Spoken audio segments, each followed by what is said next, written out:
Hi, Steve. Welcome to the Evolve to Succeed podcast. Thank you.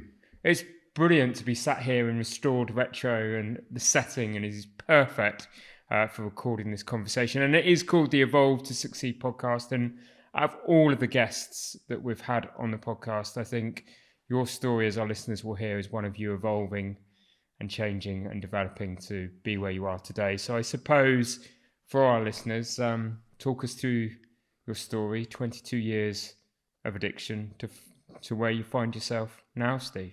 Yeah. As a child, really, I was adopted when I was 6 months old. My parents, Ron and Pat, my adopted parents, took me in. I had two older brothers. They were 7 years older. And, we had a great home, great family. We were all, my brothers were adopted 7 years before me. They were twins. Okay. And were you one family unit of three of you were together? Yeah. My mum and dad, Ron and Pat, and my brothers, Mike and Rob. So there was five of us.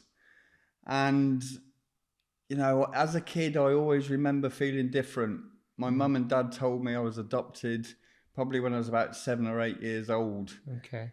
And I remember feeling really angry and ashamed of who I was.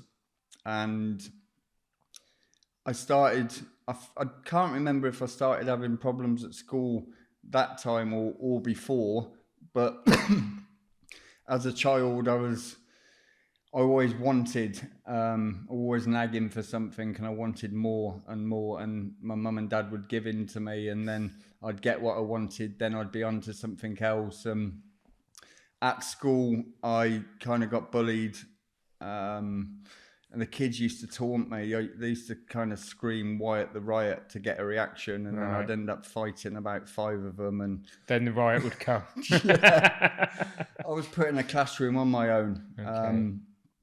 And I just, as a kid, I found peace really in riding off on my bike on my own.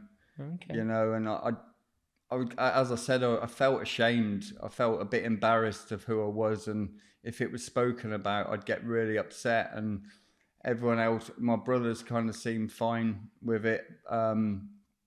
They were 7 years older, so me being 7 years younger, at times I was probably a bit of a pain, and they didn't want me hanging around. Yeah. But kind of from an early age, I found excitement in smashing things up or setting something on fire. It just kind of, anything that took me out of myself, I was quite naughty. I was quite a handful. Where the kids used to taunt me, I'd have a birthday party and invite them, and when they had their parties, I never used to get invited. So that's how it was as a kid. My cousin said to me about a year ago that you had lots of energy when you were a kid. I was just a kid, and my mum and dad, they gave us everything. We went on holidays, my nan, my granddad, cousins, it was the perfect kind of, the love was there. Then my dad moved jobs. He went up to Solihull. We moved up there when I was 12. So we moved from Bristol. Well, it was a place called Clevedon in between Bristol and Weston-super-Mare. So we moved from that little town to the Midlands, 12 miles out of Birmingham. I'd done my first year in comprehensive in Clevedon, so I went into the second year, so I would have been 12, nearly probably 13. Things were all right for a couple of years, and then we lived on a big estate in Solihull, and I kind of started hanging around with these lads, and, drugs were introduced. Probably about the age of 14, 15. Wow, a really early stage. Yeah. We, started smoking, glue sniffing. I actually got pulled into the classroom by a teacher and questioned. Somebody had told the teachers at school that I'd been glue sniffing, and I denied it. I was probably about 15 at the time, 14, 15. And then we started smoking cannabis, taking acid. It once again, it took me out of myself. Yeah. But as soon as I started using, I did it to excess. I'd actually had my first drink when I was about 8 or 9 years old in Mallorca. I got absolutely paralytic in Ibiza. So my behaviour around substances from the go Was were always this sort of, you always had this kind of addictive personality absolutely, type. yeah. I did things to the extreme. It was never one. You know, people would have one drink, it would be like 5 or 6, you know, and I just, there was no off button for me. Yeah. I left school with no qualifications and went to food college. I was there for a year, got found out that I was smoking cannabis, and I was challenged about it, and I left. At this time, at 16 and a half probably, I got introduced to the rave scene in Birmingham. So it was in the 90s. We're talking about 93, 94. Yeah. My friend's sister's boyfriend was older. He was in his 30s. You know, he had the flash Mercedes with the LSD 500 registration plate, and he used to take us up. So we went, the first time we went to a rave in Birmingham, it was in a warehouse. It was an illegal event, and that's where I took my first ecstasy tablet. Right. It was the bright lights, the music, the glamour. And, you know, if I think back now, that opened up a whole different world to me. And is that because you had this sense that you had found a belonging, or somewhere you fitted in life? I felt like I fitted in. Yeah. Where all those years where I felt that I didn't fit in, you know, I just felt, wow, this is it, you know. And from that point, it got really out of hand quite quickly. You know, telling lies, stealing. I stole from my parents to fund, you know, this party lifestyle. I was working in a fishmonger's. Mum and Dad said, "Oh, you've got to go and get a job after I left college." And we were in the pub every night. The boss, my boss of the fishmongers, he was probably an alcoholic. He was in the pub every night. All of his mates were in the pub, and there was like a gang of them of about 10. So I was attracted to that, like, you know, More and than like the they were just buying drinks. So like you go to the pub after work, they'd buy the drinks, and then, you know, then his mates were there, and I was attracted to that. And there were a few kind of people that were doing things that they shouldn't have been doing, and like I was attracted to that, and I became friends with them. And then, you know, I probably started drinking alcoholically at this point, as well as partying on the weekends, in the pub every night. Then literally finish work on a Saturday, go to the pub, stay into the pub at 9 o'clock at night. Then I'd go home, get changed, go to Birmingham to a rave, and we'd party all night until 6 in the morning. Sometimes like maybe 2 days. And the guys that I was hanging around with, that I first got introduced to the drugs, you know, I pushed them away really quickly. I think, you know, I scared people. You know, my behaviour. You know, I was doing it to extreme. I really was just fully pushing the boundaries. My mum and dad, they totally, you know, I was hiding what I was doing, and I think they knew. So they sent me to live with my brother in Cardiff. I was about 17. To take you away from that scene, rebase, reset, restart, off you went to Cardiff. I went to Cardiff. I would have been 17, and it got worse. My brother was, he was working, so he would have been 24. You know, the drinking continued. Then I found some clubs in Cardiff, and then was there for about a year, and then it all fell apart. I was working the fishmongers down there, and, you know, borrowing money, you know, manipulating, just to get what I wanted. It was a lifestyle that was kind of out of control really quickly. You know, I was 17 years of age, and I was taking, you know, a lot of ecstasy, alcohol, cannabis, amphetamines. So yeah, that went on for about till I was about 24. Okay. I went back to Birmingham. Then I got a chef's job, and So you were still holding down work and I was jobs at this point. yeah. I managed to kind of hold jobs down up until I was about 24, 25. So I had this, like, I'd go somewhere, I'd work there, and then, I'd end up getting into trouble or getting the sack, and then I'd go to another job. I'd literally bounce from job to job. Just spiraling around and around and around on a roundabout, as it were. Yeah. I mean, nothing was ever my fault. I was just about to say, was there any point in this story so far where you thought, Steve, you're being an idiot. Go on, sort it out. No. Just felt like normal life. No, it became a habit. I mean, the alcohol, it was starting to take, I needed more. I was building up a tolerance to it, but I couldn't see it. My answer to it was more. The bigger the hole that I was digging, the deeper I'd go. Mum and dad, they were absolutely at their wits' end with me. They did not know what to do. By this time, I'd been in trouble with the police. But it's remarkable to think they were still, still there supporting you, even 7, 8 years on. Yeah. Well, as I said, they were at their wits' end. There were times when they actually said to me that they just wanted to die. Wow. I moved down to Burnham-on-Sea with my parents.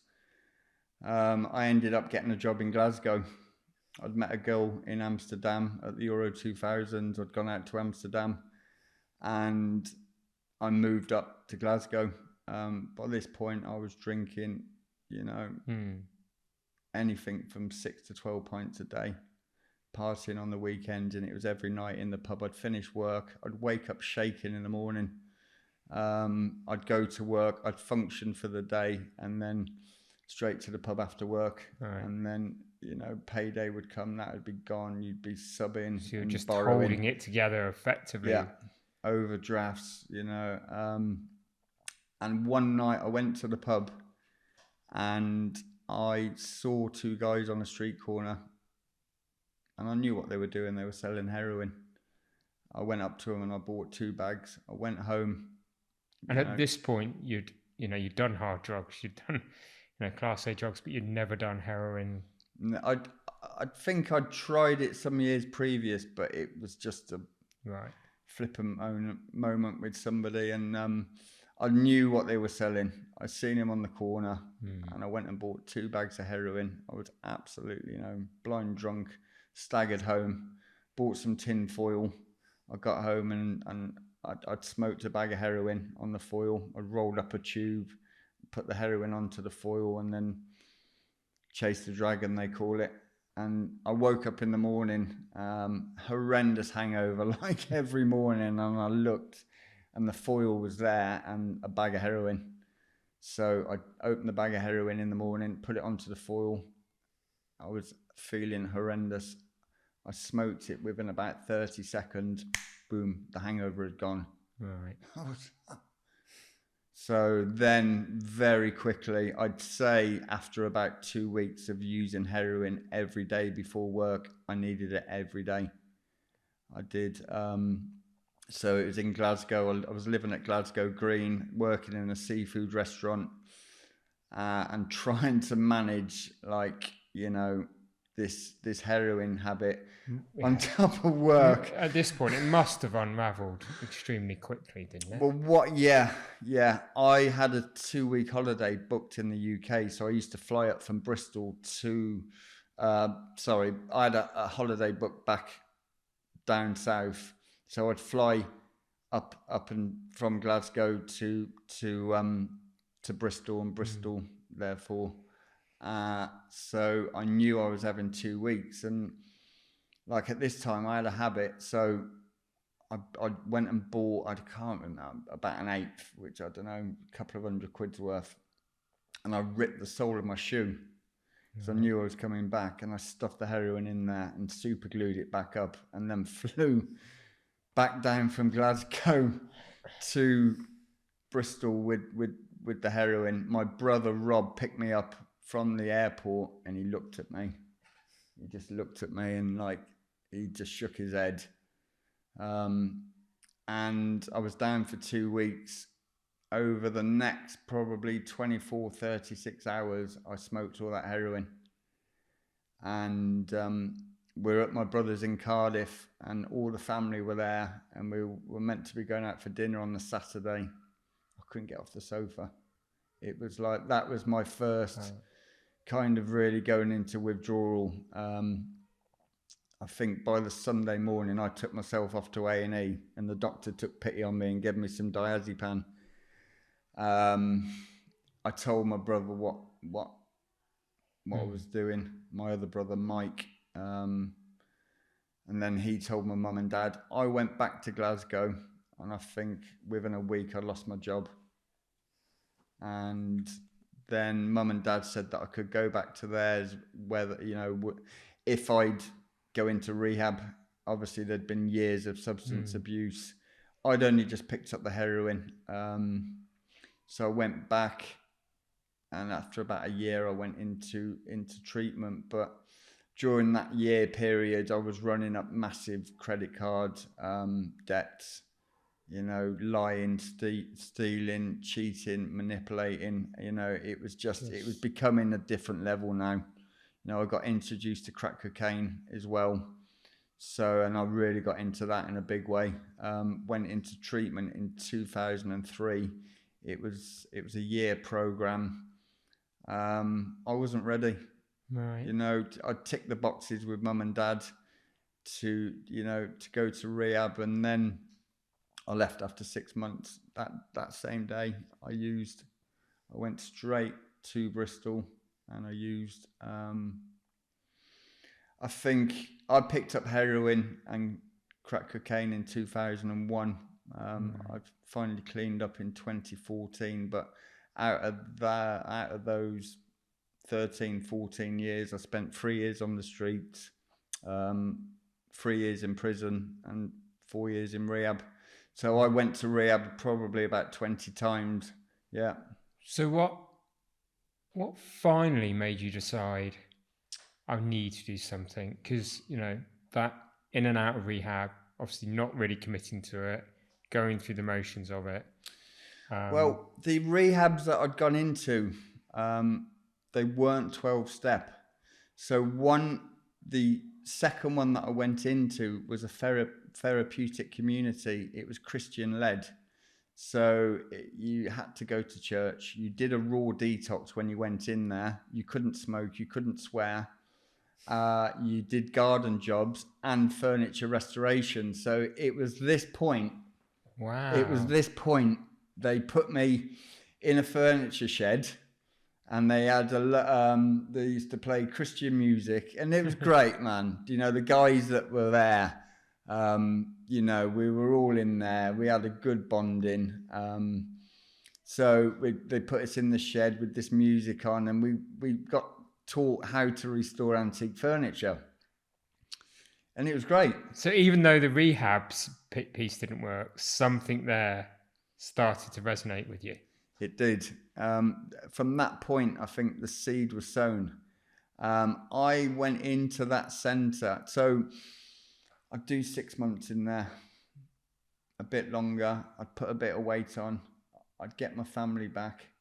And I think, right, okay, I can go out there now. I can get a flat. I can get a job. I'll be all right. As soon as you got out, I thought I could have a drink. I could dabble in this. Then I'd be straight back to where I was. And then everything just escalated, and from there, every single time. And over the 10 years I went in and out there, the consequences, they got stronger.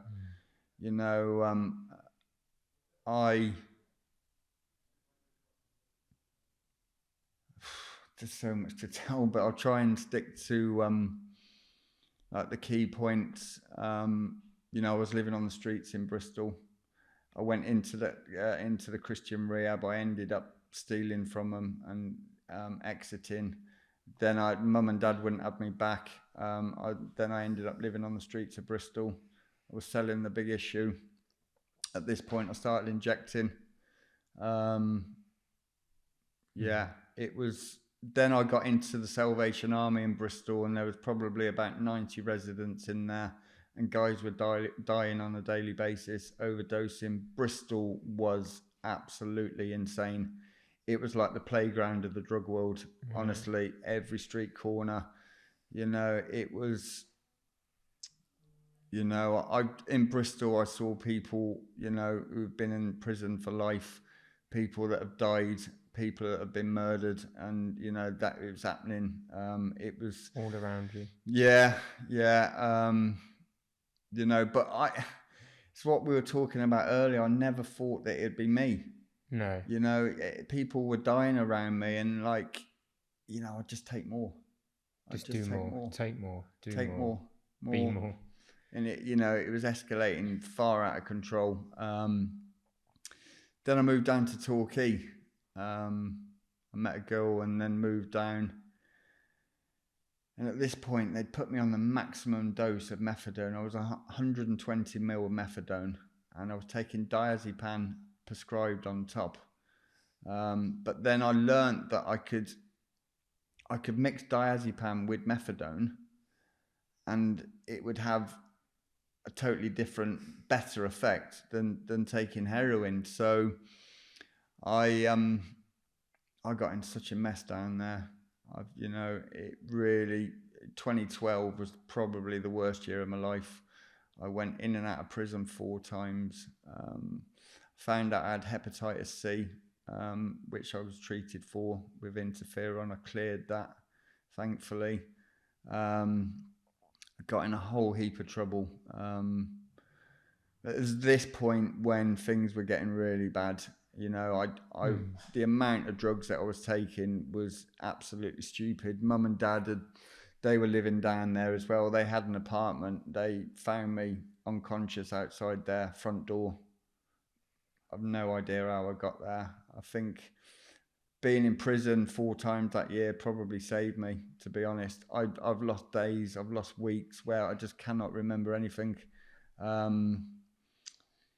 It was... And therefore, what was that moment, 2014? You talk about the 12-step process. Yeah. But, can you remember the day that you went into rehab? I can. And what was different this time? Well, I got into trouble again. I got caught with counterfeit money, Class A drugs in 2014, and it was suggested that I go to treatment, and it was a 12-step rehab. That probably wasn't the attraction. The attraction was to try and get a swerve from another custodial sentence. Another prison sentence. But I can just say that what saved me, I think, was my ability to keep trying. I failed over 20 times. At this point, I was at a place where I didn't want to live and I didn't want to die. I was too scared. I didn't want to live and I was too scared to die. It was a real no man's land, and I tried that many times to stop, but I failed every time. It was, Mum and Dad would say, they saw some good in me, and I kept trying, and I went into, I remember the day well. I remember it really well. I got a photo on my phone the day before. I was staying with a friend, and I woke up. It was on a Monday morning. It was pouring down with rain. I had 2 dirty black bags of clothes. I had no fixed abode. I got on the bus and travelled from one side of Birmingham to the other, just looking out the window, and it was pouring down with rain. And I've had enough. Didn't know what was going to be different this time. Didn't quite know what I was walking into. Walked into the rehab, and one of the guys that I was in treatment with in the Christian community 10 years previous was in there. So that was like a bit nice, and flipping police turned up for me every single day, and like, wanted to check I was there, and You were doing your yeah, committed and doing your thing and all of those. I think I'd racked up about 62 criminal convictions by this time. So what I'm struggling to see is, how within 7 years of that, well, actually 9 years in November. Yeah, so 9 years from that point on, you end up here, succeeding in the way you are, with a completely different outlook on life. Because that takes, for all of the weakness of character, if you don't mind me saying that, through the addiction, that strength of character, to go on that journey and come out the other side and be who you are today. That's remarkable, Steve. Thank you. Well, I went into the treatment centre and it was 12-step. Yeah. So I was challenged. I had to look at myself. I had to get honest. That was one of the first things that I had to do. And I had to look at what I'd done. And it was tough. It was really tough. I got challenged and my vape broke and I didn't have anything to smoke and I was detoxing and I nearly left. Duncan was there and we still talk about this now. There were 2 houses in Small Heath in Birmingham. We had to sometimes go to groups in the different houses, and one day I got challenged by the whole rehab, honestly. Like, you're being a nose and I was struggling. It was a really bad detox, really bad. And my vape had broken and I didn't have anything to smoke. I was picking up cigarette ends off the floor, that the other guys, because they wouldn't give me any tobacco in the rehab. And I got challenged in the group. And I said to Duncan, we walked back over the road and I saw the bus going at the top of the road. And I thought, if I get kicked out of here, if I leave here, that's it. I'm done. Crumbs.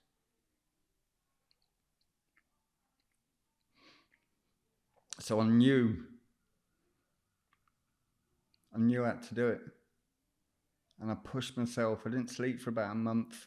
My mum had fallen before I'd gone in, broken her hip. So, and then, I just knuckled down and I pressed on. After about 6 weeks, they made me house leader. Started going out to meetings, I got over my detox, started to put a bit of weight on. I was responsible for the guys in one house. So, and then I did 6 months in treatment. Then I went to the second stage. We had to do an NA meeting, Narcotics Anonymous, every day, I think, for about 3 months. So, I went to the meetings and I learnt the basics. Like, I knew what I could do and what I couldn't do. I know what I'd done.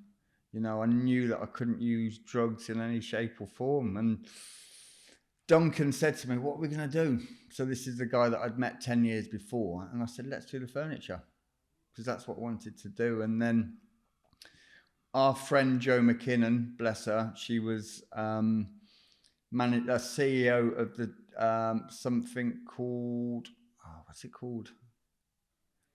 So she was CEO of Welcome Change, but she also used to manage and oversee the prescribing drug agency for the south of Birmingham, SIAS, Solihull Integrated Addiction Services. Right.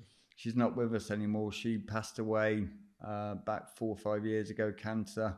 She mentored us in the start and gave us some money, and we started a social enterprise called Trans Furniture. So we work with addicts in early recovery. I mean, we were in early recovery. You were still recovering yourselves, yeah. Just like about a year, we started it, and funding was a problem. Duncan ended up relapsing.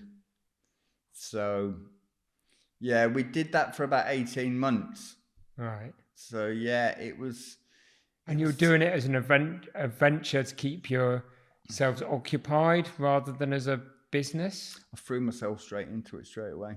Okay. Doing like 5-6 days a week. I was extreme. It's that personality kicking in again. So, before it was like before it was raising money for drugs, buying drugs and using drugs. Yeah. Now it was looking for furniture, restoring the furniture and selling the furniture. So it was always a business venture from day one. Transferable skills. Yeah. I've turned like a negative behavior into a positive behavior. Absolutely. So yeah, it was, flipping tired. I was just, I don't think I'd had that much sobriety in 22 years. So my body was pretty, when I was homeless in Bristol, I forgot what shoe size I was. I thought I was a size 8. I was walking around for 3 years in size 8s when I was a size 9. My feet were buckled. Honestly, I was struggling to walk. But this, the relationships were getting better with my family. Mum and Dad were coming around. My one brother, Mike, said, you need to give us a couple of years. We need to really see. Yeah, we need to really see that you believe you've changed. I'd missed his wedding and all sorts, and not been a very good brother. Yeah. My other brother, Rob, great guy. He was always supportive, always supportive. And my brother Rob was a photographer, so he approached me probably about a year and a half after I was clean and said, look, I want to do this photography project with you. I want to do a piece for The Guardian or The Times. And we spoke, and it kind of never happened. At the end of, 2016, my sister-in-law found out she had cancer. So that was Rob's wife. Right. I saw my brother at the Christmas, and he was in such a mess. I couldn't get close to him, and I was quite kind of scared. I was coming up to like 2 years clean. I was still kind of I found it really difficult with people sometimes as well. I really kind of like fearful and stuff. I had to push myself a lot, where I'd kind of suppressed everything for so long. I was. Well, and surely you feel emotion again that you've just blunted completely for 20 odd years. Yeah, I mean, one thing they didn't tell me when I cleaned up, that I was going to get my emotions back and stuff. There's nothing wrong with emotions. Yeah, and they didn't tell me how being human. I was learning to live again. Poor Luce, she had cancer. They had to do tests. It had gone to a lymph gland, and then it had spread. So my brother really didn't take it well. I saw him the week before Christmas, 2016. We went into the new year, and it was a Saturday. I was actually in Poole. So I'd met Lisa, my girlfriend, 2016, and I was coming down to visit. And as I said, Duncan he'd relapsed and taken money out of the business. Joe was ill as well, Joe McKinnon. And I'd come down on the weekend or during the week, and I came down. It was the 14th of January, so just after Christmas, and we came to Poole, and my dad called, and he was screaming down the phone.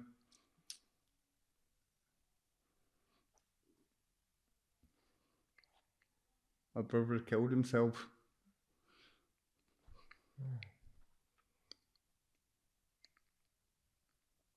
Probably the hardest thing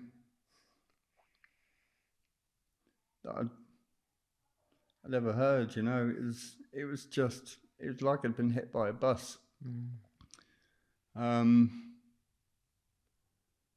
I did the right thing, I phoned my friends in Birmingham. I told them what had happened, and I was with Lisa. Lisa drinks. I said, you've got to get all the drink out of the house, get the drink on.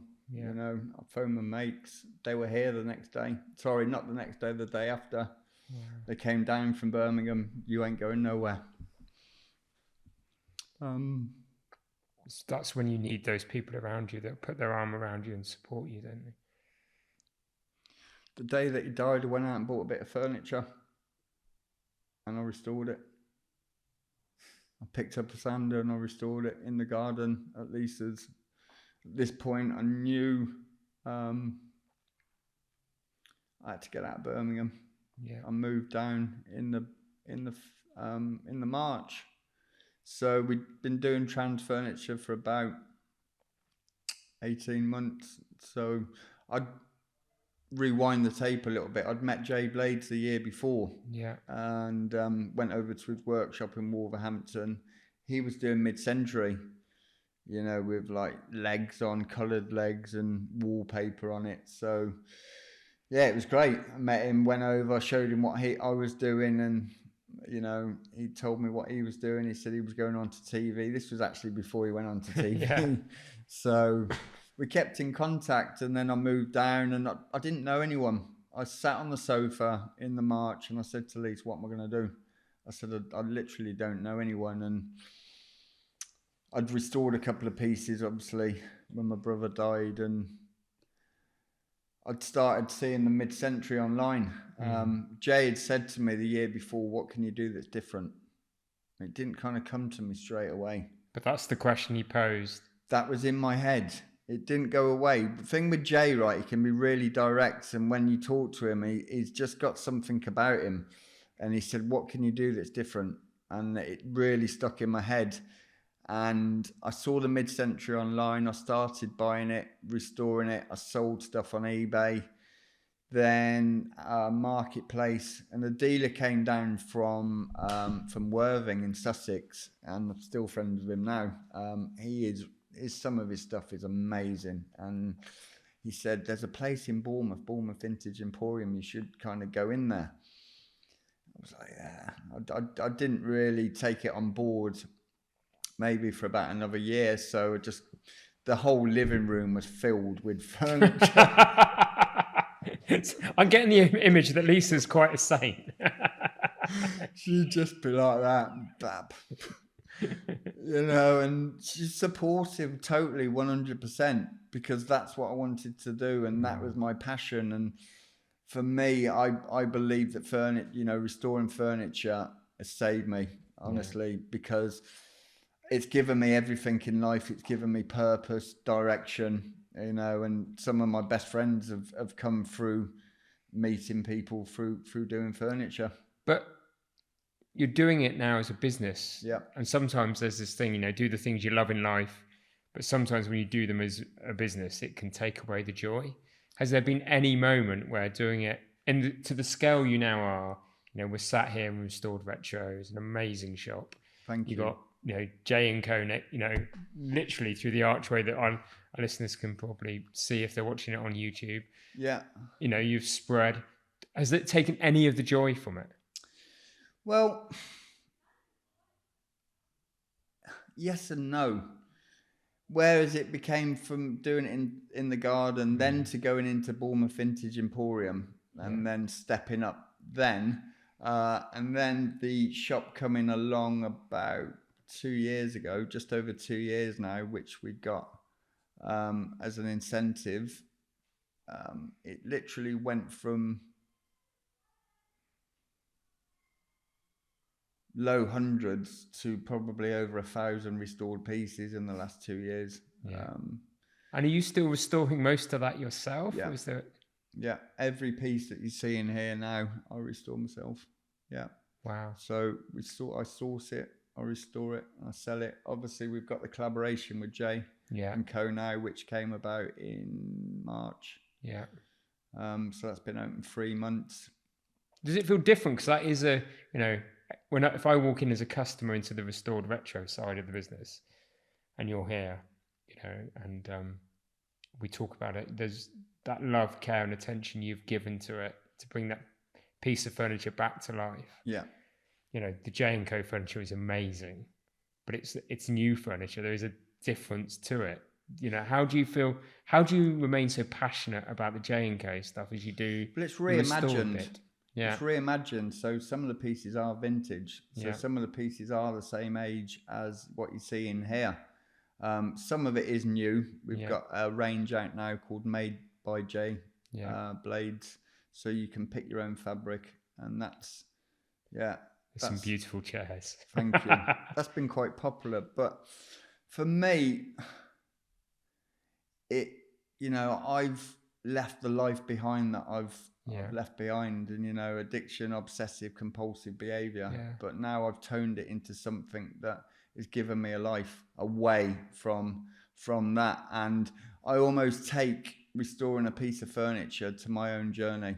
Most of this definitely doesn't look like this when it comes in, so I give it that love, I give it that care, and then restore it to the best of my ability, and then to display it in the shop to give it its maximum potential. So yeah, I think I still enjoy it, I still love it. I'm quite tired, and we're due a holiday. We've not been away together for 4 years. We're away in a couple of weeks, so Right. really looking forward to going to recharge.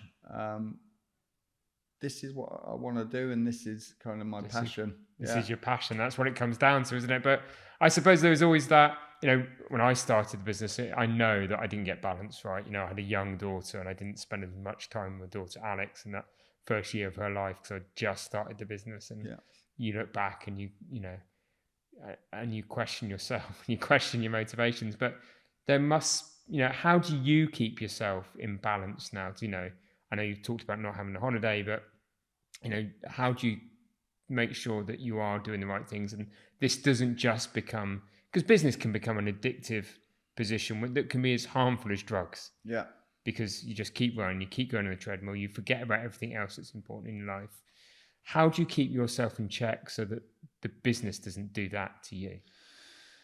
Well, as you said, it's finding the balance. Sometimes, when it's busier, it can be more full on, but when it's quieter, taking a bit of time, I've not got to be in there restoring. I can be here catching up on something, and taking the dog for a walk in the morning, and and getting out on the water, which is great for my mental health. That takes me away from what I'm doing. I forget about work for a little bit. But having your own business, it's like anything, isn't it? It's what you put in is what you get out. And I believe you can get it to a certain level, but you've got to maintain it. So I have to have a certain amount of pieces restored. I have to have stock lined up.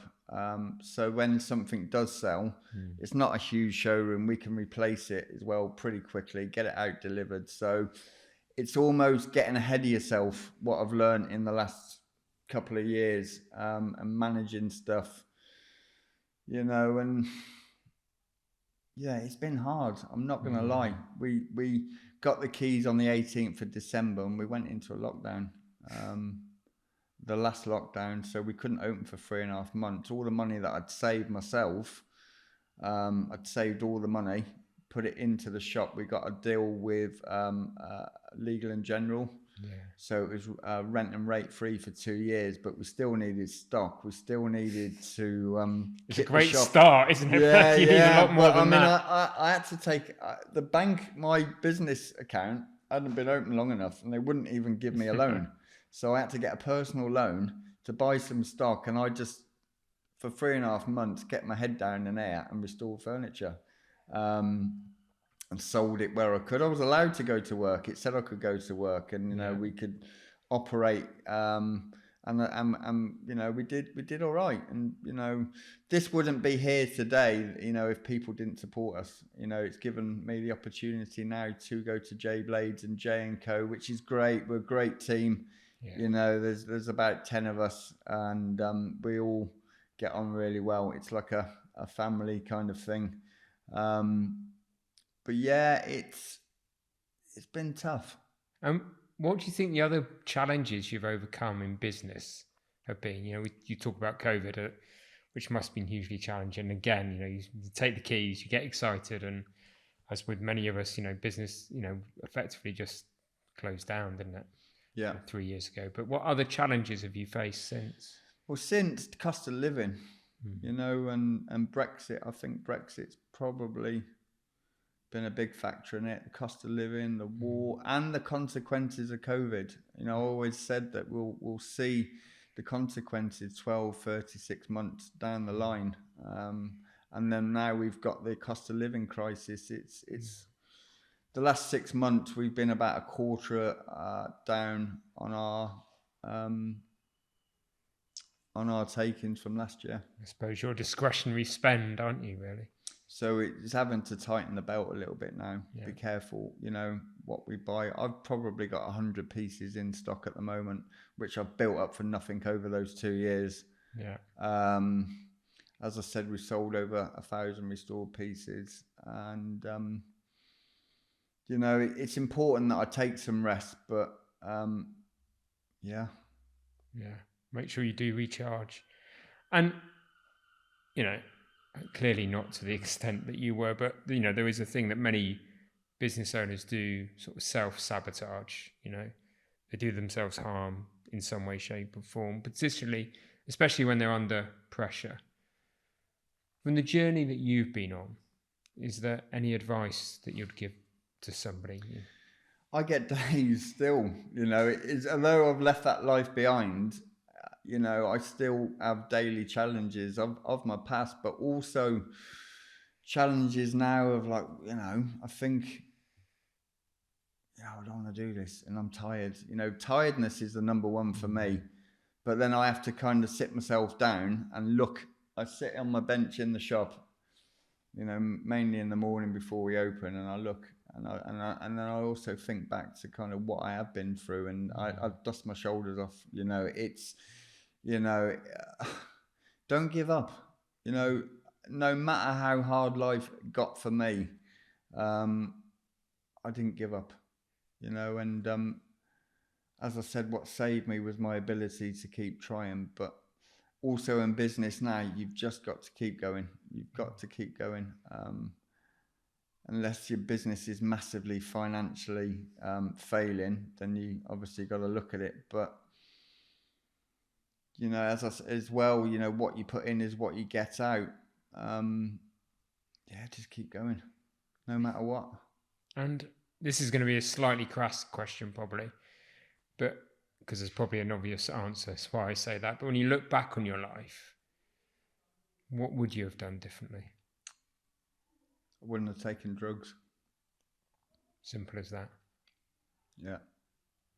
Wish I never had taken that first one. You know, it opened up a whole world of pain and suffering. You know, I put my family through hell.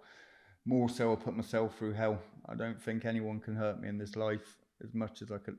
I hurt myself, you know, and but then I on the other side of the coin, I look back, and the person that I've become today, is through that experience of life. So you know, I can't change that. But if I could change it, I definitely wouldn't take drugs. You know, how I didn't end up dying is, you know. Yeah. Life is a journey, isn't it? And it's adversity that sometimes makes us. Most people's stories aren't quite as extreme as yours, Steve. But it is some of those challenges and those adversities. And sometimes it's only when you've gone on that journey and you look back, you realise who you are and what you've become. And you must be proud of that, Steve.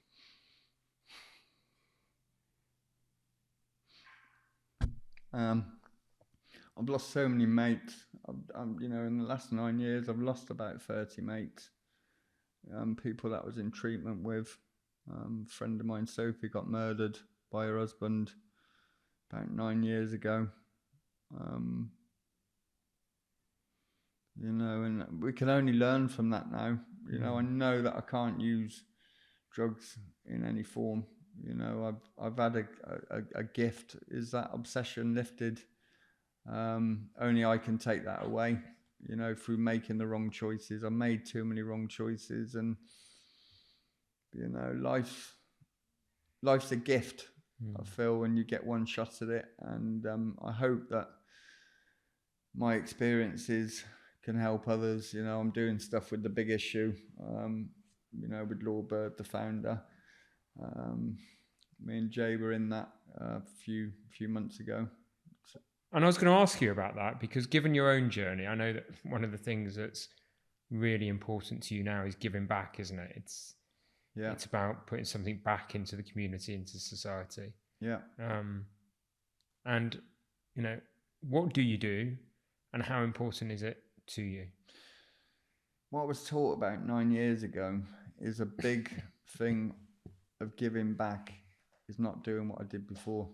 That's the first thing, you know, and I'll help anyone that comes to me and asks me. You know, I've signposted dozens of people into treatment. I've had people phone the shop up in tears. You know, their family member is got a drug problem or a drink problem. I've had people at the front door there crying, saying that your journey is amazing. I lost my son. I had somebody come in the other week whose son had come out of rehab and then committed suicide, and she broke down in the shop. Their faces light up. So I don't see it as a massive thing, man. I really don't. I try to stay humble with it. You know, I'm lucky, but I'm very grateful to everyone that supported me over. You know, I couldn't do this on my own. You know, I had to put my hands up. You know, I'm done. You know, and people helped me. So giving back is really important. Unfortunately, you can't help everyone. You know, it's not everyone wants to get well. My family as well were a massive factor. You know, my poor mum and dad, and my other brother Mike, you know, his twin brother, you know, dead, and the damage that I did. Thankfully, you know, it doesn't get spoken about anymore. Mum and dad came to the J&Co opening, and mum was saying to people, I just can't believe it. I just can't believe it. And it's amazing. They've been a big part of your story, haven't they? I mean, throughout this conversation, Steve, you know, your reflection on, you know, the family and your mum, dad, and their support. Yeah, you know. And I have to protect them as well, you know, and, you know, opening up old wounds when, you know, their hearts were broken when my brother died, and my brother Rob used to go absolutely ballistic at me for what I was doing to my mum and dad. So I kind of copped one with him, you know, taking his life. But you know what? I miss him so much. Yeah. All he wanted was for me to get well, and I think deep down he felt the same as me. He masked his problems with work. I masked mine with drugs, but you know, he never told me that. But I know that if he would have hung on, it would have been all right. He would have been all right if he would have just held in there. But when they died, I said to my friends, you know, I hold this in their memory. They saw me clean before I died. You know, I was able to step up and be there for my mum and dad. Yeah. And be the person that you would want to be. And, you know, we've sort of spoken before, Stephen. I know really as much as life is for you, it's about living day to day. Yeah. But what are your ambitions for the business? And where would you like to see? Dreams and desires. I think in 5 years' time, that was the question, was it? 5 years? I'd like to reduplicate Bournemouth Vintage Emporium, which is now closed. I'd like to have a retail space with about 15 different independent dealers, which is design led. Okay. Like an emporium. Amazing. But I don't know if it's going to be possible. I love, you know, bringing people together. I don't want to be restoring furniture forever. Maybe on a certain scale, but I'd like to kind of get involved in something bigger. There's some stuff happening with J&Co. We've got a furniture show, a J-Blade furniture show in London next year, which me and his CEO came up with the idea a year ago, and it's happening next year in Shoreditch. Brilliant. Yeah, and I introduced Jay to my brother, who is the G-Plan design director, and coming out now is the J-Blade's G-Plan range. Wow. Yeah. So I've been a part of that as well. So there's always something going on behind the scenes, but I guess it's just kind of networking and putting it out there. I'd like to try and get into the London market a little bit more, because this stuff I think would fetch more money and be very popular. I think this furniture would stand out from what is available in London for the quality of the restoration.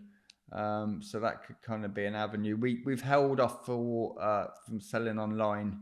Just I can't manage running a website with with doing the uploads of new stuff and dealing with all the inquiries and couriers and wrapping it. It's a full-time job, so we've held back from that. I mean, you know, I tend to sometimes go the other way to what other people are doing. I'm a little bit kind of This is how you've lived your life, Steve, so why do business any different way? Yeah, I mean, I get it wrong sometimes, but do you know what? I can actually put my hands up now and apologise. Sometimes I put my foot in it, you know, and I'm always trying to better myself in my restoration. You know, some people, I struggle with people more than I do with drink or drugs. In life and certain people's behaviour, so I have to be really, really careful who I put myself around, you know, and the toxic people who you can trust. Absolutely. But that's a lesson for us all, isn't it? I've learnt that in the last couple of years, and you know, only the people that are around me want the best for me, and I want the best for them.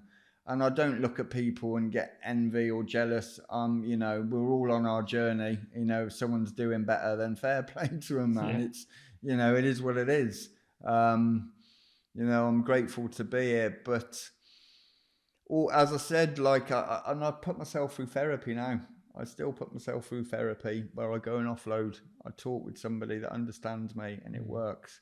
And I've got friends that I can call up at any moment, you know, if there was a problem. And that's a great lesson for us all, isn't it? Because in business, you know, in life, we need to surround ourselves with the right people. Yeah. We need to be able to put our hand up when asked for help. Yeah. When we need it. And we need, you know, coaches, mentors. Absolutely. You know, I talk about a lady called Becky Holston, who's a life coach, and I wouldn't be who I was today and got rid of some of my, you know, demons and chips on the shoulder that I was carrying with me if I hadn't spent time with her. And, you know, it is a daily journey, isn't it? And we need to be able to put our hands up, ask for support, as I say, but be there for others as well. That's what's important. What I learned as well 9 years ago is I can't, we can. You know, and I can't, we can. I can't, we can. What a great mantra. Absolutely. But yeah, I in the last couple of months, I've spoken with my therapist, and some of those problems that I talked about from being a kid, I do suspect of being ADHD. So after the holiday, I'm going to take myself off to the doctors and talk about it. You know, I've no shame in it. No shame in it at all. And I've no shame in telling people who I am or what I've done. Obviously got to tone it down sometimes. I don't want to scare people too much, but like, you know, it's been an incredible journey looking back now. I've only realised like how much danger I was actually in, like after I stepped out of it. But you're here. Yeah, and yeah, it's, you know, I've become the son that I should have been, and the brother, you know, and it's great, you know, to be trusted again. I didn't trust myself. You could not trust me with £10. No. Honestly, you know, I couldn't trust myself, and you know, I'm responsible for thousands of pounds now. You know, I've been made a beneficiary on mum and dad's will. I have the keys to their house, their apartment in Birmingham. I go there at Christmas. There's wallets lying around, iPads, you know, and it's funny today. It's going to make you laugh. This, you know, I went out into the car park earlier and a fella pulled up. He got out of his car, right, in his hand, in broad daylight. He had a flipping wedge of £20 notes like that. I was like, walked around the corner, and my head, like, being what it was. It was just, you know, it doesn't go away. It doesn't go away. It's about making the right decisions, and like, you know, I'm not that person anymore. You know, I can get myself into situations where I can get angry. You know, I don't react with that. You know, I've been challenged over the last couple of years, and I have to disengage from that stuff because it's not healthy for me. No, it's really not healthy. But that comes back to knowing yourself, doesn't it? Yeah, and this is all stuff I didn't know. I did not know. It's all very well throwing yourself into your work, but it comes out sideways otherwise. If you don't deal with stuff, it can really come out sideways, and it hurts you. For me, it's almost like a form of self-harm. If I hold something in too much and I don't deal with it, it's like inner turmoil of pain, and I can pick up a piece of furniture, right, as long as I've answered my emails and nobody's on my case, and like that's my best thinking time in there. That is my rehab now on a daily. You work on a piece of furniture, and I guarantee you, on every piece, a problem will come up. But then over the years, you overcome those problems, and then something bigger comes along, and you deal with that. So it's like you're fixing that, and then before you know it, you're doing it without even thinking it. And